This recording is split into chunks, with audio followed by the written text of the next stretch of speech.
Show me how. All right, I'm going to show you folks, appreciate viewers, subscribers, what I did. I am not a stone guy. I got a bunch of scrap doing a rental, and so what I did was, now, I wanted to go for the overmount sink for a couple reasons. One, the undermounts are nice, no doubt about it, but when you use an undermount sink, if something happens to the sink, you're kind of doomed. So, I'm going with an overmount. Now what I did initially was, don't go anywhere. What you do on an overmount is you turn them upside down, okay? And you center it. Start by centering it on your cabinet, so you get the measurement better than the doors. Get your measurement, center it on the cabinet. And then you get the center of your sink, and that's how you can get a template going. All right? So what I did here was I went all the way around it, and I took my measurements at the 4 points, the top, the two sides, and the front. The front's usually very close to the finish edge, 3/4 of an inch, an inch. The back, they leave you quite a bit of leeway for your faucet. All right, now this one's kind of got a weird shape. It's a Toto.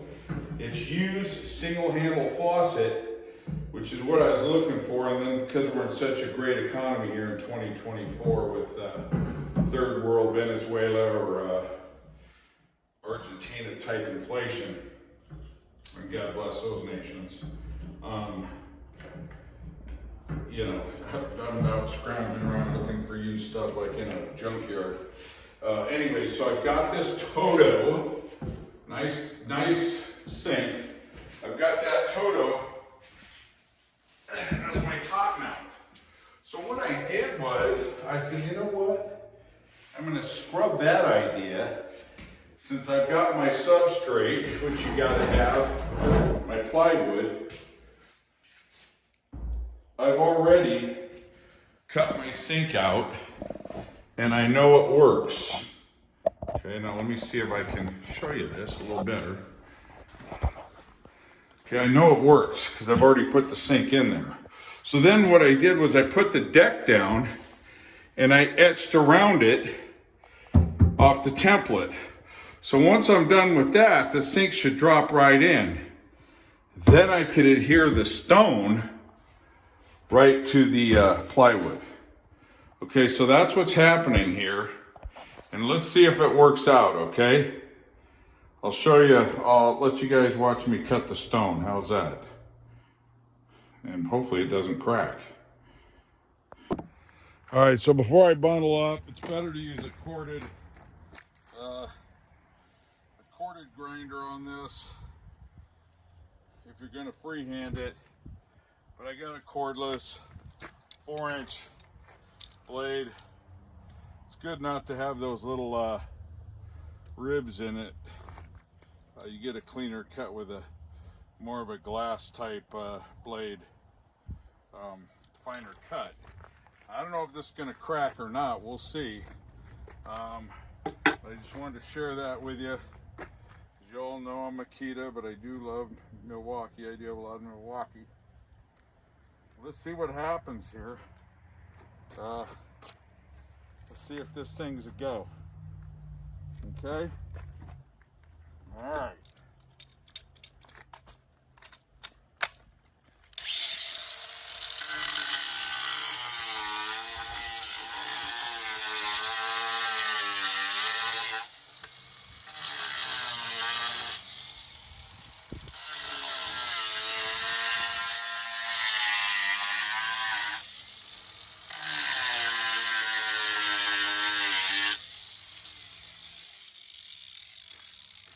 I suggest. All right, as I was saying, ran out of power again.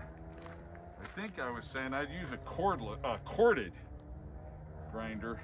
Maybe I already told you that. Because I'm not rewinding this, folks. Mask up.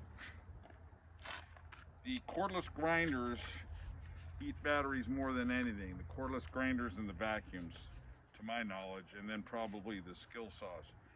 Anyways, yeah, mark it and go from there. See what happens.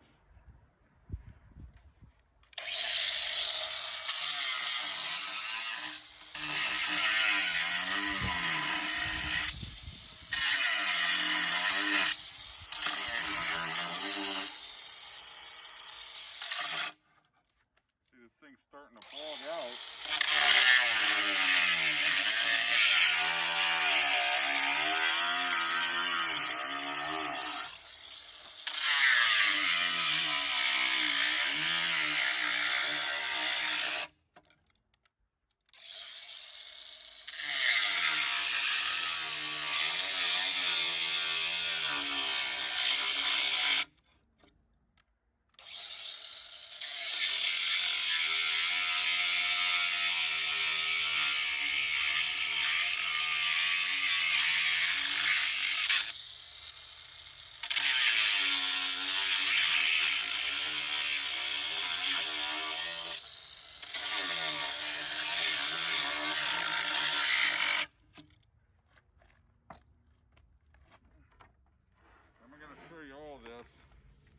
And I'm not even through yet, so I'll just keep it going and then show you if I made it or not. How's that? A little suspense.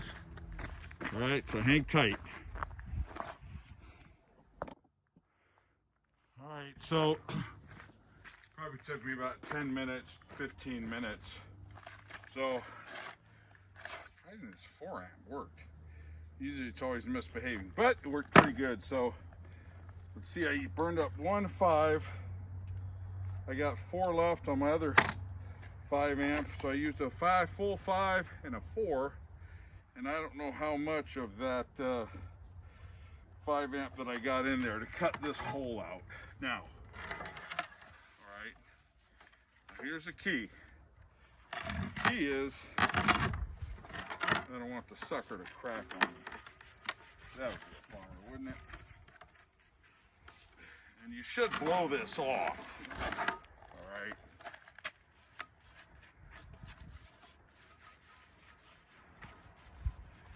I think I'll do that.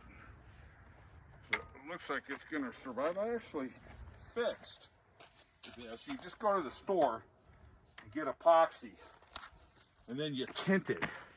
So if you get any little cracks, now I got a little bit of a line, I'll show you when I put the deck in. I got a little bit of a saw cut that was, you know, because it was a random piece. But you get epoxy from a stone store. They have a bunch of different colors. You could tint it up, marbleize your tint, so your epoxy's got some veins and stuff in it. I'm not going too crazy on this. It's a rental. All right, let me get the blower and blow this off. All right, so I'm gonna blow this nonsense off.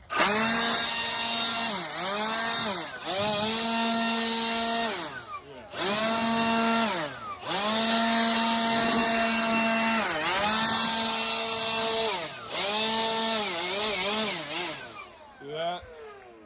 I'm not totally partial to Makita.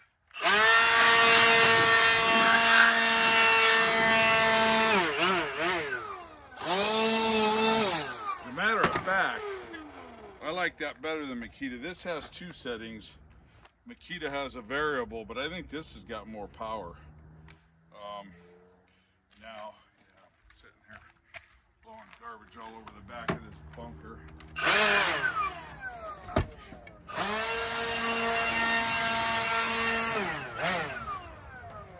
Well, all right, folks, let's take a peek, huh? Let's go inside and see how this looks.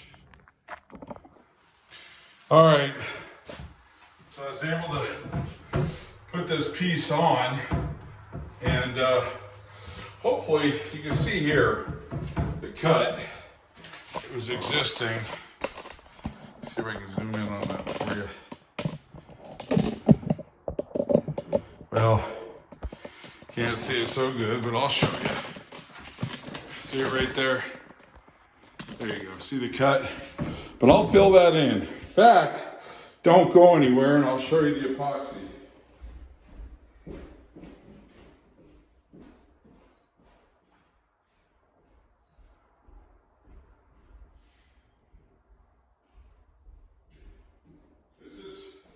This is what I use. Okay? It's Bond Buff. Okay, here you go. This is a knife grade epoxy hardener, just like Bondo. And then this is some of your tints, okay? So like I said, you could use a couple different tints and get some marbling effect or whatnot. So that's the end of that story, but we're not done yet. Hopefully. So what you do is you put down an adhesive, and a construction adhesive, all right? And they might recommend the kind that don't stain, and so do I. You know, I think it's the type for mirrors and whatnot, and there's a construction adhesive that'll tell you it's preferred for stone. You can get it at a stone store. So this was the sinking couch I like. It's a little big, but that's okay. And there you go, man. Right on. Now, ideally, I'd like it to be a little bit closer to the front. But I'm gonna probably have to go with it. And then what I'm gonna do is I'm gonna put a little one piece of backsplash. There we go. It's a little better. Probably something on the front here.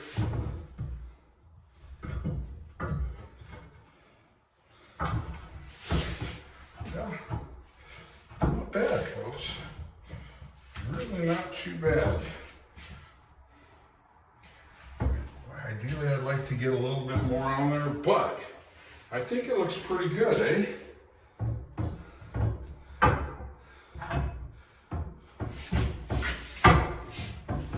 The sink might be off, and I might be hitting something underneath here.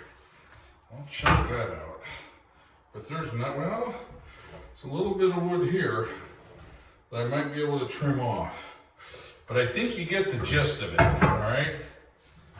And it's good. I would just like it to go a little bit more up front. I have the room, I really do. I have a little bit of room here. So I'm going to try to make it a little bit more of